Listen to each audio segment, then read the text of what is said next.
살짝 긴장되는 게 아주 딱 좋습니다. 지금 제가. 오늘 말씀은 사람을 낚는 어부예요. 제목이. 이 말씀은 마가복음 1장 17절에 있거든요. 근데 이 성경 말씀은 원래는 장과 절이 없어요. 장과 절이 없어서 원래 통으로 되어 있었는데 이거를 우리가 읽기 편하게 하기 위해서 장과 절을 낚는 거예요.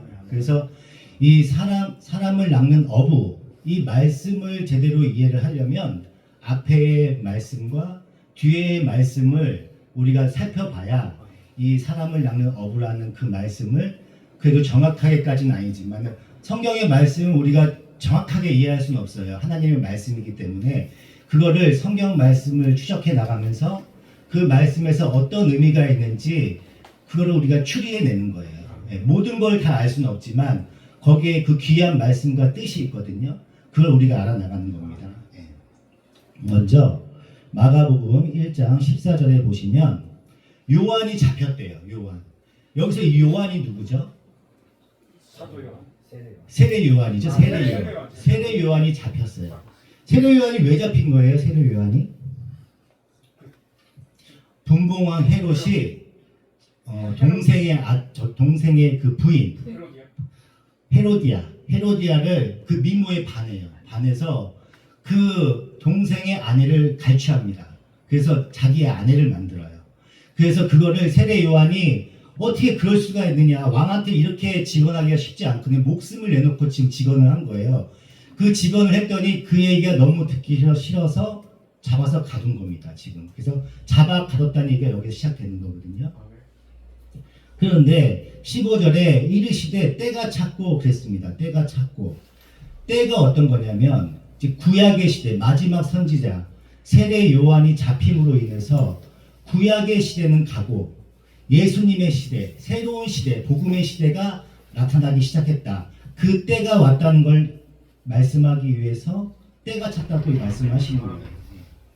그 두 번째 보시면 14절에 요한이 잡힘 후 예수께서 갈릴리에 오셔서 하나님의 복음을 전파하였다고 그랬어요. 하나님의 복음. 근데 복음이 무슨 뜻이죠? 복음이? 기쁜 소식. 맞습니다. 기쁜 소식. 기쁜 소식이에요. 근데 이 당시에 기쁜 소식은 어떤 게 기쁜 소식이냐면 황제의 소식이 기쁜 소식이에요. 황제의 소식. 하나님의 소식이 아니라 옛날에는 왕의 그 소식을 기쁜 소식이라고 얘기를 했어요. 근데 지금 여기서는 하나님의 복음이라고 얘기를 했단 말이에요. 하나님의 복음. 그러니까 옛날에는 물질과 그 왕이라는 건 뭐예요? 이 세대에 대표하는 사람이잖아요. 이 대표하는 이 왕의 시대, 그 복음이 진짜 복음이 아니라 하나님의 복음, 하나님의 말씀이 정말로 참된 기쁜 소식이라는 것을 새롭게 정의하는 거예요. 그래서 하나님의 복음을 전하러 오셨다고 얘기를 하는 거예요. 그 전파하는 거거든요. 그래서 이르시되 때가 찼고 하나님의 나라가 가까이 왔으니 여기서 하나님의 나라와 회개와 복음을 믿으라는 새 말씀이 나와요. 이 14절과 15절을 통해서 사람을 낚는 어부에 대해서 구체적으로 그 배경을 깔아주시는 거거든요. 지금. 근데 때가 찼고 하나님의 나라가 가까이 왔으니 그렇습니다. 하나님의 나라가 가까이 왔으니 다니엘서 여기를 잠깐 이렇게 접어 놓으시고 다니엘서 2장 다니엘서 2장 44절 잠깐 보실게요. 바로 나오네요. 잠시만요. 제가 읽겠습니다.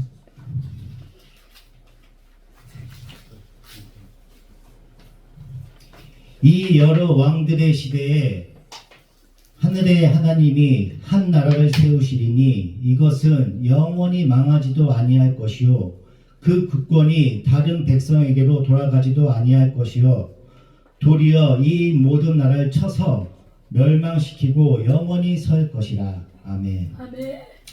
이 다니엘서가 다니엘이 포로로 잡혀갔을 때 쓴 책이에요. 그래서 하나님께서 하나님 나라를 세우신다고 그래요. 그리고 그 나라는 영원히 멸망하지 않는데요. 그리고 지금은 포로로 이렇게 잡혀와서 다른 나라에 포로가 되어 있지만은 그 나라는 하나님께서 올바르게 세워서 다른 나라에 쳐서 영원히 망하지 않는 나라, 그런 나라를 세우신다고 그러는 거예요. 이걸 선포하신 거예요, 지금 말씀으로. 그러면 다시 돌아가서 하나님 나라가 어떤 나라예요? 하나님 나라는 하나님의 통치를 얘기하는 거예요. 통치, 지배하는 거. 우리가 일제시대 때 나라를 뺏겼잖아요. 나라를 뺏겼을 때 어떻게 돼요? 땅을 뺏겼다고 얘기하지 않잖아요. 국권 상실. 그죠? 주권을 잃었다고 해요. 주권. 통치를 잃었다고 하는 거예요. 통치. 그래서 우리는 지금 대한민국이라는 나라에 살고 있어요. 그죠? 서울에도 갈 수 있고 부산도 갈 수 있고 어디든지 갈 수 있어요. 그렇지만 우리나라는 이 대한민국의 법을 지켜야 돼요. 그죠? 법 테두리 안에서 자유롭게 다닐 수가 있습니다. 이게 통치예요. 우리는 대한민국의 통치 안에서 살아가고 있어요. 그래서 하나님의 나라, 하나님의 나라는 하나님의 통치를 얘기하는 거예요. 통치. 죄가 없는 나라, 하나님의 통치가 임하는 나라. 그래서 죄가 없는 나라는 하나님의 나라라고 할 수가 있어요. 그래서 예수님께서 보통 성경 말씀에 보시면은 병을 치료할 때 너의 병을 치료하노라 이렇게 안 하시잖아요. 그죠? 너의 죄를 사하노라. 너의 믿음이 너를 구원하였노라 이러잖아요. 그죠? 죄를 사함으로 인해서 그 사람의 몸에서 죄가 없어져요. 죄가 없어짐으로 인해서 병이 치료가 되는 거예요.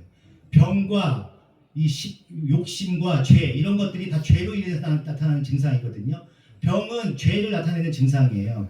그래서 우리가 병들고 나이 들고 죽고 이런 것들이 다 죄로 인해서 일어나는 일들이거든요. 그러니까 이 죄를 사함으로 인해서 그 사람의 그 죄가 사함으로 인해서 죄가 없어져요.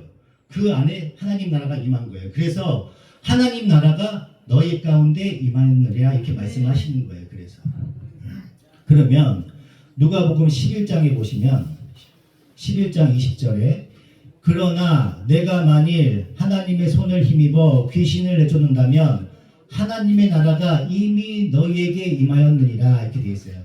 그래서 제가 아까 말씀드린 것처럼 병에 걸린 사람들의 그 병이 사해지는 거는 예수님께서 병을 고쳐주시는 의사가 아니에요. 영적 싸움에서 하나님께서 이 죄 가운데 있는 귀신 들리고 병 가운데 있는 사람들의 그 죄를 없애주면서 죄가 어떻게 없어져요? 예수님께서 대신 죄를 짊어지고 가시잖아요. 그래서 그 죄를 사해줌으로 인해서 그 사람이 그 안에서 하나님 나라가 임하는 거예요. 아멘. 자, 그 다음에 말씀드리면 다시 마가복음으로 돌아가서 이르시되 때가 찼고 하나님의 나라가 가까이 왔으니 회개하고 복음을 믿으라 했습니다. 그러면 또 한 가지 알아야 될 것은 사망 권세에 대해서 알아야 돼요. 사망 권세. 이 세상은 공중 권세를 잡은 사람이 누구예요? 사탄이죠. 사탄이 공중 권세를 잡았어요. 그래서 우리는 태어나자마자 그 사탄의 그 통치 안에 들어가 있는 거예요. 그래서 우리가 죄 가운데 있어서 남을 시기하기도 하고 질투하기도 하고 병이 오기도 하고 그 병 가운데 늙기도 하고 나중에는 죽잖아요. 욕심이 잉태한 듯 죄를 낳고 죄가 장성한 듯 사망을 낳습니다. 발음이 자꾸 꼬이네요. 이렇게 이 말씀을 통해서 보시면 죄로 인해서 우리가 태어나자마자 그 죄 가운데 있는 거예요. 우리가 아무리 선한 일을 하고 아무리 좋은 일을 해도 우리는 우리 가운데 죄가 있는 겁니다. 죄의 삭은 사망인데 죄가 있어야 죽는 건데 그 죄가 없으신 예수님께서 대신 오신 거예요. 그래서 대신 죽으셨어요. 예수님은 죄가 없으셔. 원래 죄가 잉태해서 사망을 낳는 건데 예수님은 죄가 없으셔요. 죄가 없으신데 우리 죄를 대신 짊어지시고 돌아가셨단 말이에요. 근데 원래 예수님은 죄가 없기 때문에 죽으시면 안 돼요. 사망이 일어나면 안 돼요. 근데 돌아가셨어요. 근데 죄가 없으신데 돌아가셨기 때문에 거기서 그냥 튀어나오신 거예요. 사망 권세에서. 거기에 딸려서 우리가 이렇게 왔기 때문에 우리가 살아날 수 있었던 거거든요. 그러니까 예수님이 그 사망 가운데에서 우리 탈출하셨기 때문에 우리도 거기에 덩달아서 딸려 나가서 우리도 구원을 받는 거예요. 우리가 특별히 무슨 잘나서 구원을 받는 게 아닙니다. 아멘. 그래서 이 영생이라는 거는 오는 세대의 삶이에요. 오는 세대의 삶. 자꾸 어려워지나요? 아니요. 오는 세대의 삶입니다. 우리가 살고 있는 것은 2세대예요. 2세대. 근데 시간이라는 흐름이 있어요. 과거와 현재와 미래가 있습니다. 이거 하나님께서 창조하신 피조물이에요. 시간이라는 흐름은. 근데 우리는 2세대에 살고 있습니다. 2세대에 살고 있는데 예수님께서 갑자기 사망 권세를 깨뜨리고 올라오셨기 때문에 이 2세대의 다음 세대, 미래에서 심판 다음에 있어야 될 그 하나님 나라가 이 2세대를 침범한 거예요. 그래서 2세대에는 사방의 사탄의 권세와 하나님의 나라가 공존하는 시대가 된 거예요. 여기는 긴장 상태로 지금 전쟁 상태에 임하고 있는 거죠. 그래서 원래 하나님의 백성은 심판 다음에 그 세계에서 하나님의 백성이 있어야 되는데 하나님의 나라가 이 나라에 임했어요. 지금 벌써 임해버린 거예요. 그랬더니 하나님의 백성을 하나님께서 예정하셔갖고 미리 여기다 심어 놓으신 거예요. 그러면 우리는 하나님의 백성이라고 얘기를 하잖아요. 그죠? 그 하나님의 백성은 하나님의 통치 안에 죄 가운데 죄가 없는 데서 너무 행복하게 살아야 되는데 우리는 또 하나님의 통치 안에도 살고 있지만 사망 권세 안에도 살고 있잖아요. 그죠? 그렇기 때문에 우리가 뭔가 하나님 통치 안에서 남들과 사랑하면서 살고 시기하지 않고 질투하지 않으려고 해도 우리 가운데는 돈이 있어야 되고 물질이 있어야 되고 남들보다 좀 잘 살아야 되고 그렇지 않으면 고통이 오고 그렇습니다. 그게 사망 권세와 하나님의 나라가 공존하는 세상에 살고 있기 때문에 우리가 그러한 고통을 살면서 살고 있는 겁니다. 여기까지가 이 사망 권세에 대한 얘기입니다. 그리고 회개는요, 세상 밖에 이 자연인들이 있어요. 자연인들, 그죠? 자연인들이 지금은 이 사탄의 세계에 살고 있어요. 우리가 사망 권세 안에 살고 있어요. 이 사망 권세에 살고 있는 사람들을 어느 하나님의 세계, 하나님의 통치 안으로 돌아와라. 이게 회개예요. 내가 뭔가 잘못해서 하나님 잘못했어요. 내가 어저께 그 애 거짓말해서 뭐 샀어요. 이런 거짓말 이런 것들을 회개하는 거. 이거는 일반인들, 자연인들이 하는 회개고요. 성경에서 얘기하는 회개는 사망 권세, 사탄의 통치 안에서 하나님의 통치 안으로 돌아와라. 이것이 회개입니다. 성경에서 얘기하는 회개는 이 근본 뿌리가 언약의 뿌리를 두고 있어요. 언약의 승리의 왕 하나님께서 앞장서서 가시고 포로된 자들 우리들이 그 하나님에 딸려서 그 뒤에 따라가는 거예요.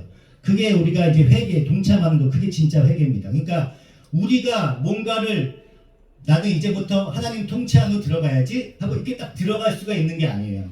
하나님이 인도해 주셔야 우리가 그 하나님 통치 안으로 들어갈 수 있어요. 그래서 우리는 자꾸 기도를 해야 되는 거죠. 말씀드려야 되는 거예요.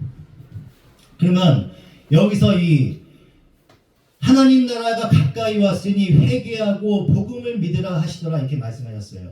그 이 말씀을 여태까지 말씀한 걸 풀이해 보면 어떻게 되냐면 하나님 나라가 지금 가까이 왔어. 근데 하나님 백성들 내가 너희들 예정했잖아. 너 예정한 너희들 왜 아직도 사탄의 통치 안에서 살아가고 있어?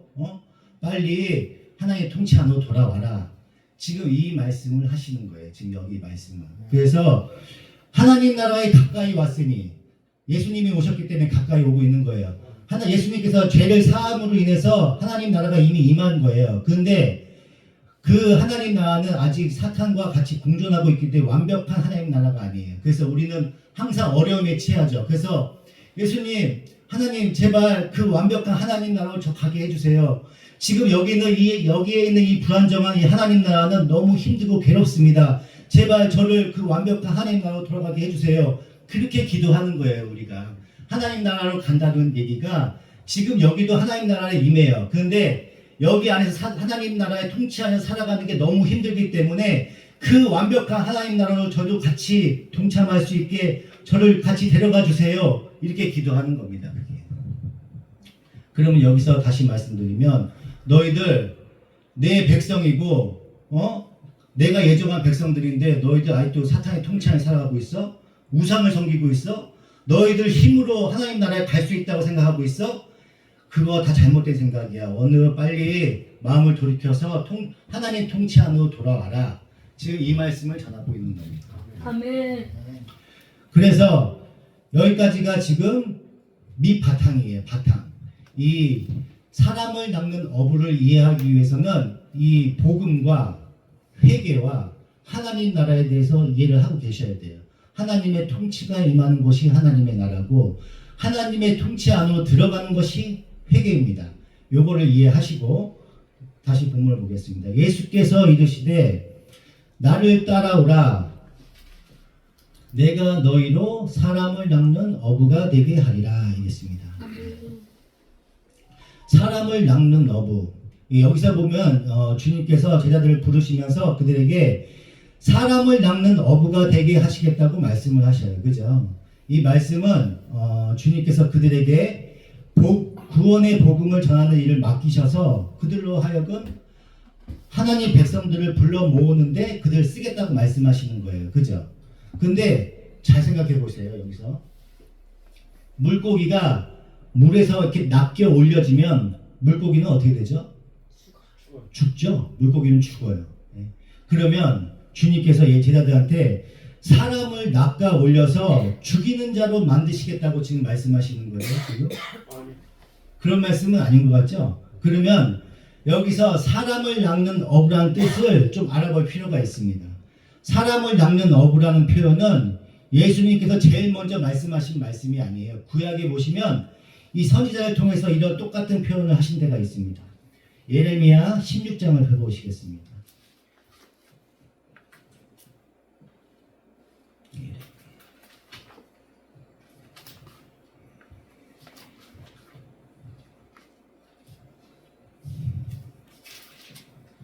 (16장) 14절 제가 읽겠습니다. 여호와의 말씀이니라. 그러나 보라, 날이 이르리니 다시는 이스라엘 자손을 애굽 땅에서 인도하여 내신 여호와께서 살아계심을 두고 맹세하지 아니하고 이스라엘 자손을 북방 땅과 그 쫓겨났던 모든 나라에서 인도하여 내신 여호와께서 살아계심을 두고 맹세하리라. 내가 그들의 조상들에게 준 그들의 땅으로 인도하여 드리리라. 아멘. 우상 숭배가 만연한 이스라엘에 경고를 하는 말씀이에요. 경고를 하고 14절은 다시 애굽에서 홍해를 건넜던 모습을 상기시켜 주는 거예요. 지금 상기시켜 주고 북방 땅 바벨론 아수르한테 이렇게 끌려갔던 얘기를 하는 거예요. 그러니까 하나님을 의지 않고 우상 숭배에 빠져 있는 이스라엘 사람들이 하나님의 보호를 받지 않고 있다가 어디로 끌려가요? 바벨론으로 끌려가는 거예요. 지금 다시 회복시킬 말씀을 하는 거예요. 지금 그걸 다시 회복시킨다고. 그러면 이건 기쁜 소식이네요. 그죠? 기쁜 소식인데 16절에 보시면 여호와의 말씀이니라. 보라, 내가 많은 어부를 불러다가 그들을 낚게 하며 그 후에 많은 포수를 불러다가 그들을 모든 산과 모든 언덕과 바위 틈에서 사냥하게 하리니 이는 내 눈이 그들의 행위를 살펴보므로 그들이 내 얼굴 앞에서 숨기지 못하며 그들의 죄악이 내 목전에서 숨겨지지 못함이라. 아멘. 어부로 사람을 낚게 한대요. 근데 그거하고 동등하게 사냥꾼으로 해서 사냥을 잡아낸대요. 그러면 이 어부가 낚는다는 의미는 심판을 의미하는 거예요. 심판을 의미하는 겁니다. 다시 아모스 4장 보겠습니다. 아모스 4장.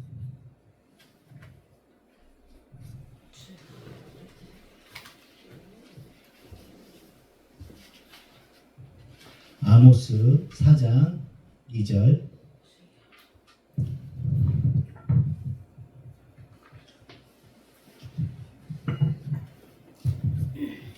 주 여호와께서 자기의 거룩함을 두고 맹세하시니 때가 너에게 이르지라 사람이 갈고리로 너희를 끌어가며 낚시로 너희의 남은 자들도 그러하리라. 아멘.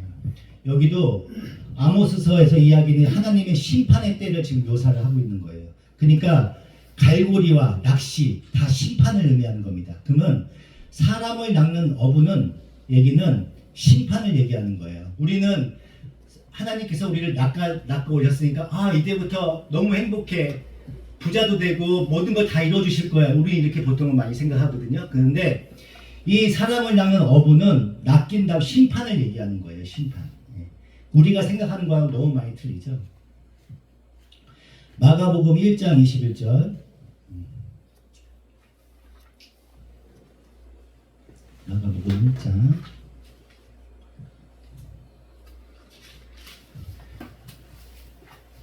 그러면 여기서 앞에까지는 사람을 낚는 어부에 대해서 얘기한 거고 뒤에는 그 하나님께서 예수님께서 사람을 낚는 모습을 지금 표현하시는 거예요. 처음에는 하나님 나라와 회개를 얘기한 거고 사람을 낚는 어부에 대해서 말씀하시고 이 다음부터는 어떻게 사람을 낚는지를 지금 보여주시는 거예요. 그들이 가버나움에 들어가니라 예수께서 곧 안식일에 회당에 들어가 가르침에 무사람이 그의 교훈에 놀라니 이는 그가 가르치신 것이 권위 있는 자와 같고 서기관들과 같지 아니함이로라. 마침 그들의 회당에 더러운 귀신 들린 사람이 있어 소리질러 이르되 아멘. 회당이라는 곳이 어디예요? 회당이라는 곳이 유대주의에 빠져 있는 사람들이 모여 있는 거예요. 그러니까 거기서는 교육도 하고 성경 말씀을 올바로 깨닫기 위해서 모인 사람들인데 내 힘으로 내가 열심히 그 율법을 지키고 내가 열심히 돈을 모아서 그 당시에는 돈이 많은 게 내가 복을 받은 거잖아요. 돈이 없는 사람들이 죄가 많다고 얘기했었거든요. 그 당시에는 내가 돈을 많이 긁어 모으고 내가 열심히 율법을 지키면 내 힘으로 내 스스로 구원을 받을 수 있어. 이게 유대주의예요. 그죠? 그 유대인들이 회당에 모여 있는 겁니다. 지금 모여 있는데 중요한 건 마침 그들의 회당에 더러운 귀신 들린 사람이 있어. 더러운 귀신 들린 사람이 같이 있어요. 유대인들이랑 같이 밥 먹고 예배드리고 같이 있어요. 같이 어울려 있는 거예요. 귀신 들린 사람이랑 지금 여기 상황이. 회당 안에 귀신 들린 사람이 유대인들 같이 이렇게 어울려서 자연스럽게 어울려 있는 거예요. 여기 안에도 우리 귀신 들린 사람이 있을 수 있어요. 같이 이렇게 자연스럽게 어울려 있는 거란 말입니다. 거기서 이 귀신이 얘기해요. 나사렛 예수여 우리가 당신과 무슨 상관이 있나이까? 우리를 멸하러 왔나이까? 나는 당신이 누구인 줄 아노니 하나님의 거룩한 자니라. 아멘. 여기서 우리가라고 얘기해요. 우리가 이 되게 중요한 말이에요. 우리가 여기 이 귀신 들린 사람 한 명밖에 없어요. 그런데 이 귀신 들린 사람이 우리가라고 얘기하고 있어요. 그러니까 이 유대 회당 안에 있는 사람 모든 사람을 다 똑같이 귀신 들린 사람이라고 나하고 똑같은 사탄의 종이라고 생각하고 있는 거예요. 귀신 들린 자는. 되게 무섭죠? 내 율법 안에 있는 사람도 똑같이 귀신 들린 자하고 똑같은 취급을 받는 거예요.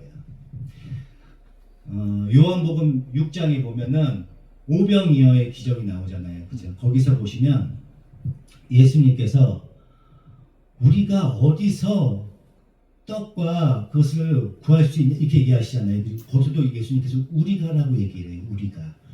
예수님께서는 이 제자들과 이 백성들을 우리라고 얘기했어요. 우리 믿는 사람들을 다 우리라고 해서 포괄하면서 이렇게 안으셨단 말이에요. 예전에 미생이라는 드라마 혹시 보신 적 있나요?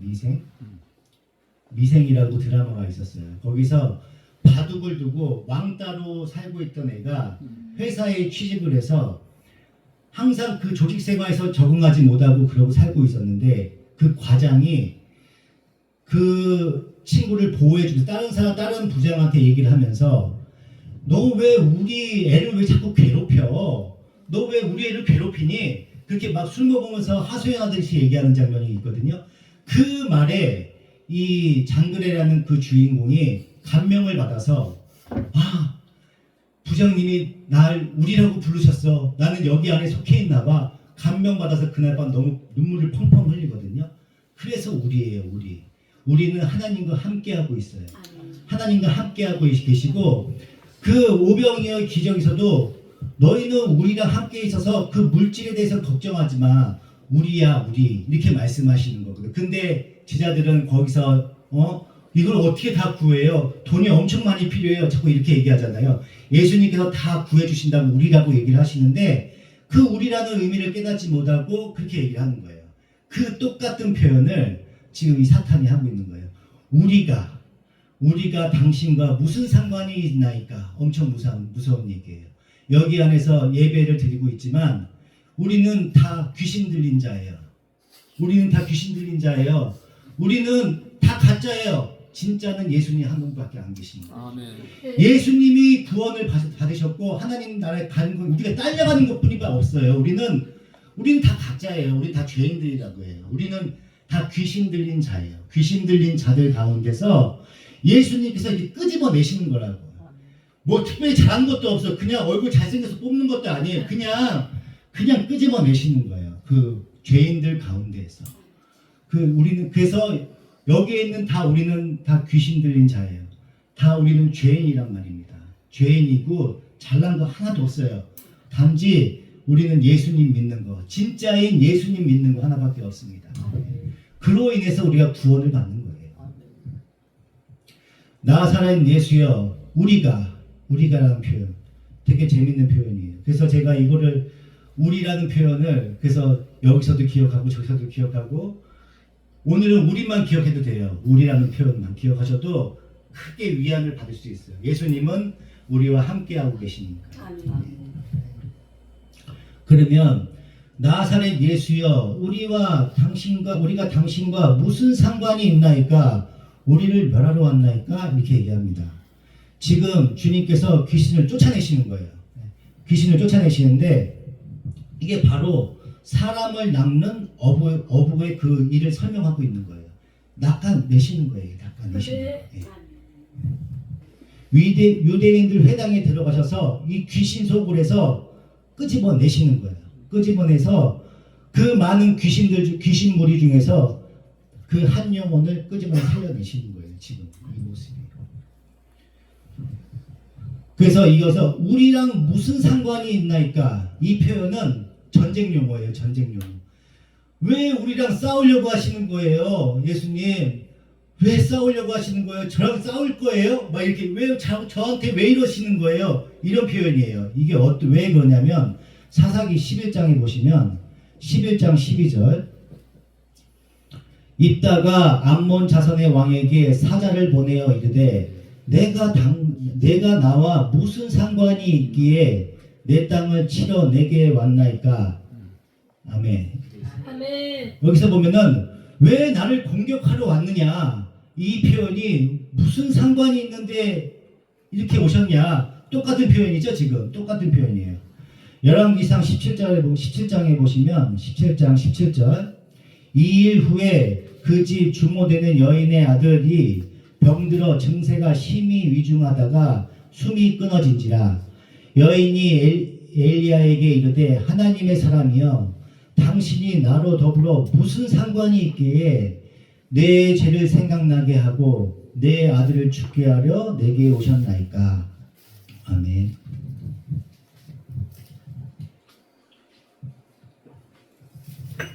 우리가 이 죄 가운데 끄집어내져요. 끄집어내면 내 안에 있는 죄가 드러나요. 제가 그동안은 내가 죄가 하나도 없고 나는 너무 선하게 산 것 같지만 하나님이 끄집어내시면 내 안에 있는 죄 때문에 괴로워합니다. 아, 나한테 이렇게 죄가 많았구나. 내가 이렇게 죄 가운데 살고 있었구나. 내가 그래서 하나님 통치 안에 들어가야지. 아, 하나님 죄송합니다. 내가 이렇게 죄인이었군요. 아버지 죄송합니다. 이렇게 회개 기도가 나오는 거예요. 그래서 하나님 통치 안으로 들어가는 겁니다. 요한복음 9장 35절에 보면 날 때부터 맹인이 나와요. 날 때부터 맹인, 눈먼 맹인이 나오는데 예수님을 알아보지도 못해요. 예수님을 알아보지도 못하고 예수님한테 살려달라고 한 적도 없어요. 그냥 날 때부터 맹인이기 때문에 예수님이 누군지도 잘 몰라요. 근데 예수님께서 그 한 영혼을 끄집어내셔갖고 치어 눈을 뜨게 해주시죠. 그죠? 눈을 뜨게 해줬는데 이 사람이 나중에는 예수님이 그런 사람이 있나? 뭐 이러다가 나중에 예수님을 인정하고 너희들도 예수님을 믿으려고 하니? 막 이렇게 얘기하잖아요. 그럼으로 인해서 출교를 당해요. 출교. 똑같은 장면이에요. 지금 장면이랑.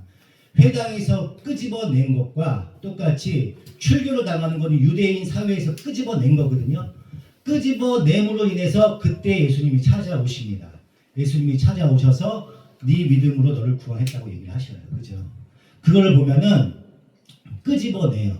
끄집어내. 그러면 물고기가 물 밖으로 끄집어내져요. 그러면 물 속에 죄 가운데 물은 죄와 심판과 악을 상징하잖아요. 물이. 그죠?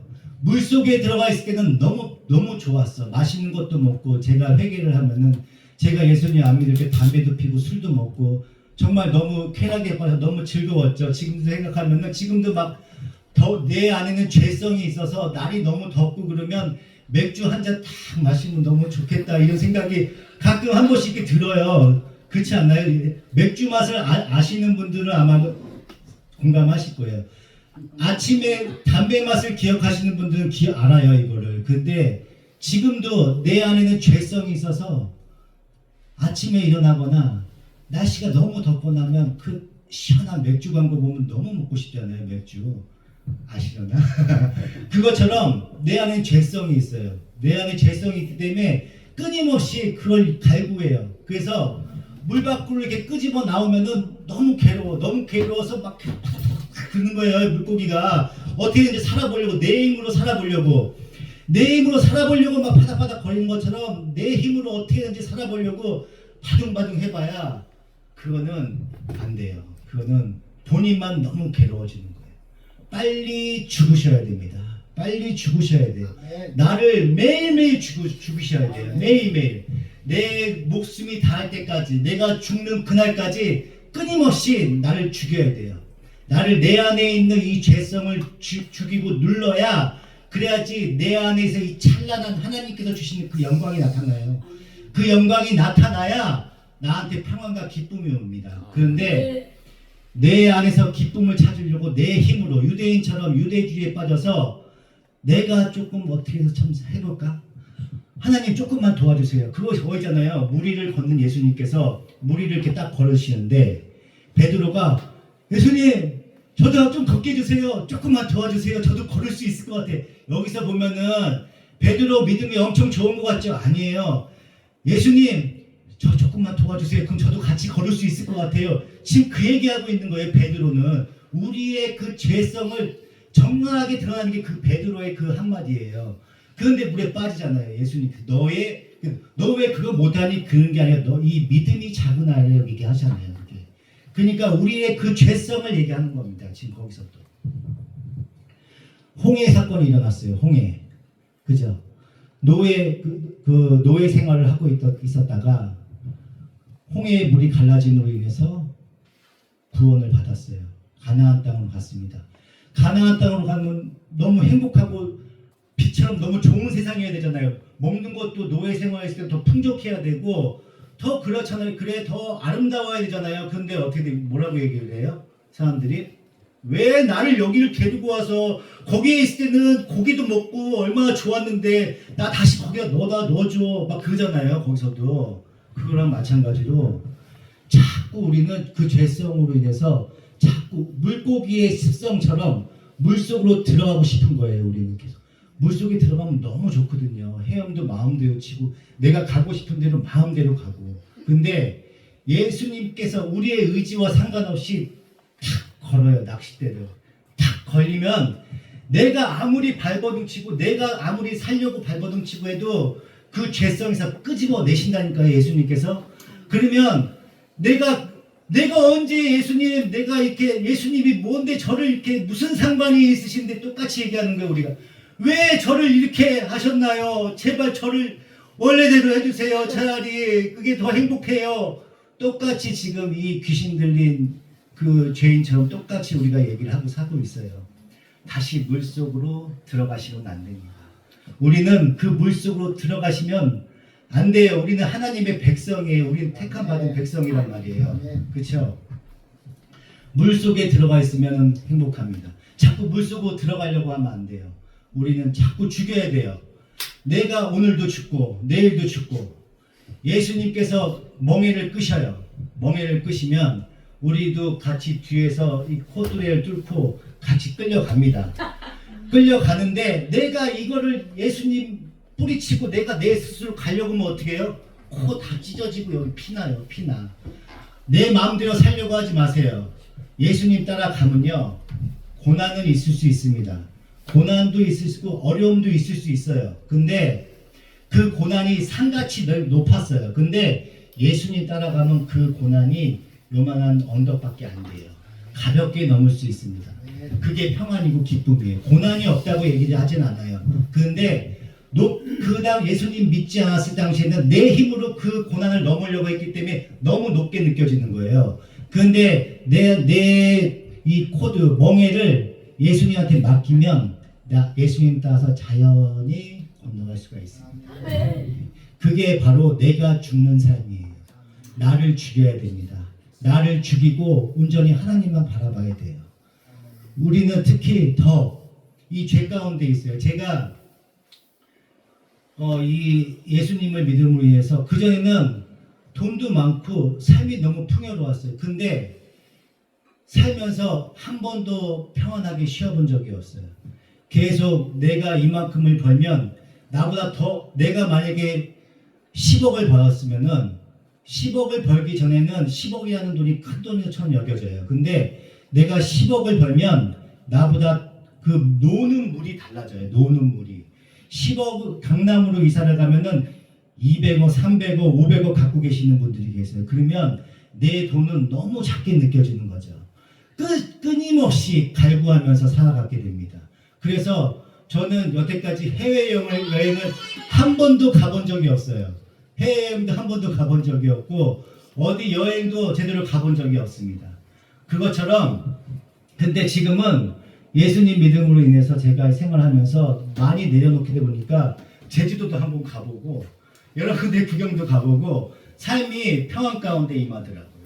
여러분들도 나를 죽이는 삶, 내 삶 가운데서 내 죄성을 가라앉히고 나를 위하는 삶이 아니라 주님을 바라보는 주님의 영광을 바라보는 삶이 되시기를 축원드립니다. 갈라디아서 2장 20절을 같이 합독하시고 마치도록 하겠습니다. 갈라디아서 2장 20절 내가 그리스도와 함께 십자가에 못 박혔나니 그런즉 이제는 내가 사는 것이 아니요 오직 내 안에 그리스도께서 사시는 것이라. 이제 내가 육체 가운데 사는 것은 나를 사랑하사 나를 위하여 자기 자신을 버리신 하나님의 아들을 믿는 믿음 안에서 사는 것이라. 아멘. 기도하시겠습니다.